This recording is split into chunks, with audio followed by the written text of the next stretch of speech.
दिल्ली के द्वारका में महायज्ञ होने जा रहा है। दुनिया में पहली बार मां त्रिपुर सुंदरी 21 कुंडीय महायज्ञ महायज्ञ कार्यक्रम में 11,000 महिलाएं कलश यात्रा निकालेंगी। कार्यक्रम में 11 कन्याओं की शादी होगी। मां त्रिपुरा सुंदरी 21 कुंडीय महायज्ञ प्रांत वंदनीय पूजनीय चारों पीठ की जगत गुरु शंकराचार्य जी श्री 108 मंडलेश्वर गण सभी अखाड़ों के श्री महंत एवं महंत 12 ज्योतिर्लिंगों के प्रमुख और 21 शक्तिपीठों के प्रमुख साथ में सभी कर्मचारियों और आचार्य एवं पूज्य संत महात्माओं के संदर्भ में होने वाला मां त्रिपुर सुंदरी महायज्ञ 25 अक्टूबर 2022 से 5 नवंबर 2022 तक चलने वाला महायज्ञ कार्यक्रम स्थल sector 10 Dwarka near RTO office Delhi में कार्यक्रम 11,000 माताओं बहनों द्वारा कलश यात्रा 25 अक्टूबर 2022 से सुबह 8 बजे यह यात्रा प्रशासन की अनुमति से गुरुजी प्रेम प्रकाश जी महाराज के सानिध्य में होगी। 26 अक्टूबर से लेकर 4 नवंबर तक यह कार्यक्रम इसी स्वरूप में 9 दिन तक चलेंगे। ब्राह्मण भोज 1 बजे से 2 बजे तक, मायक 9 से 12 बजे तक, श्रीमद् देवी भागवत कथा एवं पौराणिक विषयों पर दृष्टांत आदि शाम 4 से 7 बजे भजन संध्या भारत के प्रसिद्ध भजन सम्राट द्वारा रात्रि 8 बजे से प्रभु इच्छा तक और प्रार्थना मां त्रिपुर सुंदरी महायज्ञ में महामहिम राष्ट्रपति जी को लेकर भारत की 135 करोड़ जनजाति के लिए निमंत्रण रहेगा एवं देश विदेश में भी यज्ञ का प्रचार और निमंत्रण का पर्यटन किया जाएगा। बंडा पूज्य संस्थापक आचार्य प्रेम प्रकाश महाराज अध्यक्ष योगी निवेदनकर्ता कल को 3 बजे प्रेस का आयोजन किया जाएगा। एड्रेस जेड गली number 3 Palam dowry road Vaishali near Pankaj steel. यज्ञ के बारे में देखिए, सबसे पहले मैं आप सभी न्यूज़ चैनलों का धन्यवाद करता हूं कि जिन्होंने ये यहाँ पे आके इस यज्ञ में आपके मीडिया के माध्यम से, अपने चैनल के माध्यम से, ये बहुत बड़ा आप लोगों का योगदान है। इस योगदान का मैं सदा आभारी रहूँगा। योगदान के बाद मैं यज्ञ के बारे में कुछ रूपरेखा आप लोगों को बताता हूँ। ये यज्ञ प्राचीन काल में राजा दक्ष ने इस यज्ञ को किया था। इस यज्ञ में माता सती के शरीर का त्याग करने के कारण ये यज्ञ खंडित हो गया।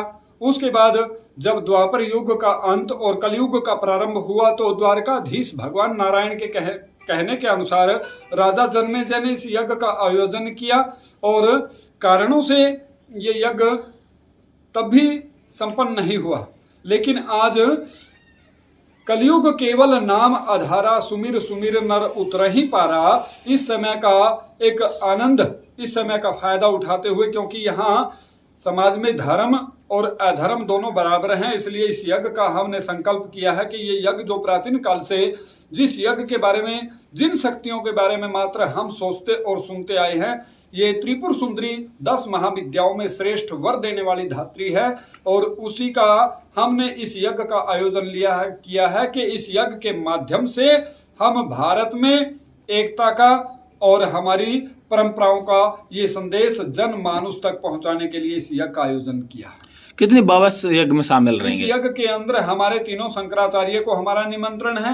51 शक्ति पीठों के जो महा आचार्य हैं उनके पास हमारा निमंत्रण है। 12 ज्योतिर्लिंगों के जो प्रधान आचार्य हैं उनके पास हमारा निमंत्रण है। 14 अखाड़ों के जो महामंडलेश्वर हैं उनके पास भी हमारा करबद्ध निमंत्रण है। और हमारे हिंदुस्तान में सोटी और लंगोटी के जो संत हैं, जिनकी आस्था भगवान में है, जिन्होंने सनातन को स्वीकार किया है, सनातन को धारण किया, जो सनातन के लिए जीते हैं और सनातन के लिए मरते हैं, उन सभी संतों के लिए ये यज्ञ में हर प्रकार से हम लोग दिल से, आत्मा से और संस्कार विधि के अनुसार उन लोगों को निमंत्रण। बाबा जी, जरूरतमंद कन्याओं की भी शादी होने वाली है इस यज्ञ में, तो कितनी शादियां होने वाली हैं? देखिए, हमारा संकल्प है 21 गरीब बेटियां जो असहाय हैं, बेबस हैं, मजबूर हैं, उन गरीब बेटियों का इस यज्ञ में, जहां गौदान का संकल्प होता वहां कन्यादान का संकल्प करने का निर्णय लिया है।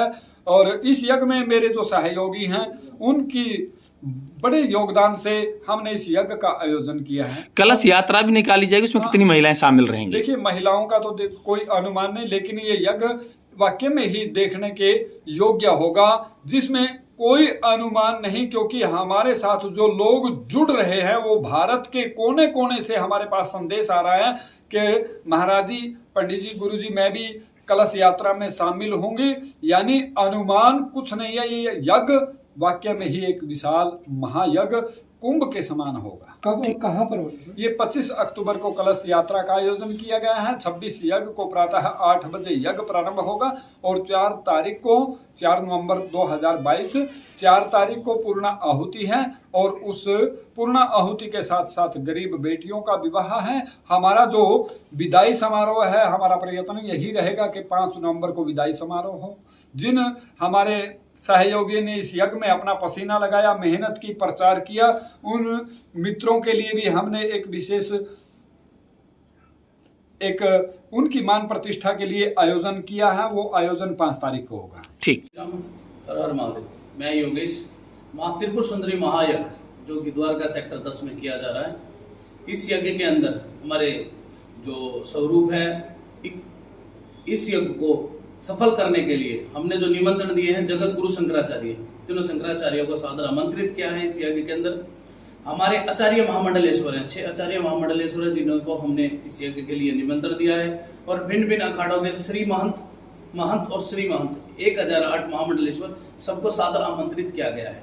12 ज्योतिर्लिंग के प्रमुख और 51 शक्तिपीठों के प्रमुख भी इस यज्ञ में सादर आमंत्रित है।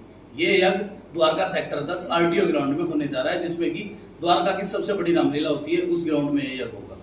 इस यज्ञ का स्वरूप कुछ इस तरीके से है। 25 अक्टूबर से यह यज्ञ स्टार्ट होकर 4 नवंबर तक चलेगा। इस यज्ञ के अंदर प्रातः 25 तारीख को मातृशक्ति के साथ कलश यात्रा निकाली जा रही है भिन्न भिन्न। अगले दिन 26 तारीख से सुबह यज्ञ है। यज्ञ की रूपरेखा कुछ सुबह 9 बजे से लेकर 12 बजे तक है। उसके बाद ब्राह्मणों का विश्राम है। ब्राह्मणों के विश्राम के बाद शाम को 3 बजे से शाम को 6 बजे तक श्रीमद् देवी भागवत कथा पौराणिक विषयों पर चर्चा है। उसके बाद रात्रि में भजन संध्या रखी गई है। भारत के प्रसिद्ध कलाकारों द्वारा भजन संध्या रखी गई है। और इस स्वरूप के अंदर 501 ब्राह्मण है। 21 कुंडीय महायज्ञ है हमारा। इस यज्ञ के अंदर जो विधि विधान तरीके से जो हमारे महामंडलेश्वर आएंगे, यज्ञ को संपन्न कराएंगे। और भिन्न भिन्न अखाड़ों के महामंडलेश्वर इस यज्ञ में आ रहे हैं। जन जागृति के लिए कोई किसी तरीके का वेद नहीं, कोई भाव नहीं, हर तरीके के समाज के लिए, सर समाज के लिए यह यज्ञ किया जा रहा है। अब कुछ दिन क्या 2 दिन पहले ही हम किन्नर समाज की महामंडलेश्वर हैं लक्ष्मी नारायण त्रिपाठी जी से भी मिलकर उन्होंने भी इस यज्ञ में आने का हमें निवेदन आश्वासन दिया है कि हम इस यज्ञ में आएंगे। कुछ समय पहले बाबा रामदेव जी से भी हम मिले थे। बाबा रामदेव जी का भी कहना यही था कि ये यज्ञ भव्य स्वरूप में किया जा रहा है, इस यज्ञ को मैं जरूर आऊंगा और जरूर देखूंगा। उससे कुछ दिन पहले भी हरिद्वार के सतपाल जी महाराज हैं जो कि उनसे ब्रह्मचारी जी उनसे मिले थे। उन्होंने भी कहा था कि इस यज्ञ को ऋषि मुनि महात्मा नहीं कर सके, तुम कैसे पॉसिबल करोगे? मन का महामाई करेगी, जगत जननी करेगी, हमारा कार्य है इसको करने का। तो उन्होंने भी कहा था कि इस यज्ञ को देखने के लिए मैं जरूर आऊंगा। तो हमारे गुरु जी के कहने अनुसार इस यज्ञ के अंदर देवता पुष्प बरसाएंगे। यही यज्ञ इस स्वरूप यज्ञ दिखाया जा रहा है कि इस यज्ञ के अंदर साक्षात देवता पुष्प बरसाएंगे। ये यज्ञ इस स्वरूप में हमने द्वारका के अंदर रखा गया है। जैसे कि अभी हमने मीटिंगें की हैं, DTC से हमने 50 बसें अलॉट कराई हैं, जो कि नई दिल्ली, पुरानी Delhi, Kashmiri gate, ISBT Kashmiri gate और सराय रोला हर रेलवे स्टेशन पे बसें लगेंगी, जो कि वहां से आने जाने में यातायात में परेशानी ना हो। दूसरा, कुछ बसें हम द्वारका के इर्द गिर्द जो भी लोकल गांव हैं, घुमनहेड़ा, जामनहेड़ा, जाफड़पर, बागडोला, पालम, नसीरपुर, इन गांवों में बसें लोकल में इसलिए हैं जो कि यहाँ से पब्लिक को आने जाने में परेशानी ना हो। इस यज्ञ के अंदर किसी को असुविधा नहीं होने देंगे।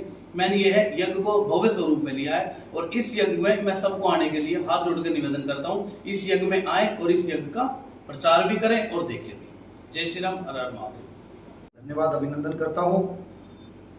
आपको अभी थोड़ी देर पहले जो कॉन्फ्रेंस चल रही थी, आप सबको उस माध्यम से पता लग रहा है कि दिल्ली के अंदर और द्वारका नगरी में एक बहुत बड़ा भव्य माता त्रिपुर सुंदरी यज्ञ होने जा रहा है, जिस यज्ञ के मेन मुख्य आचार्य प्रेम प्रकाश महाराज जी हैं और माता त्रिपुर सुंदरी की पूरी टीम है। मैं तो सिर्फ इसमें एक मेंबर के रूप में कार्य कर रहा हूँ। बाकी जो भी माता त्रिपुर सुंदरी के इस यज्ञ में इनकी पूरी जो टीम, पूरी संस्था है वो लगी हुई है और मैं तो पूरी टीम को बहुत बहुत बधाई व साधुवाद देता हूँ कि इन्होंने ऐसा सतयुग के बाद कलयुग में पहली बार ऐसा भव्य माता त्रिपुर सुंदरी का यज्ञ होने जा रहा है। और नगरी कितनी प्यारी चुनी है, मैं इसके लिए भी इनका धन्यवाद करता हूँ। इन्होंने द्वारका नगरी, दिल्ली में द्वारका नगरी में थे परमपिता परमेश्वर विष्णु जी वास करते थे, इन्होंने ऐसी नगरी चुनी है। तो मैं तो ज़्यादा कुछ ना कहते हुए पूरी टीम को माता त्रिपुर सुंदरी के इस यज्ञ में जितनी पूरी टीम लगी हुई है और आचार्य श्री प्रेम प्रकाश जी का धन्यवाद व अभिनंदन में साधुवाद करता हूँ। जय माता त्रिपुर सुंदरी।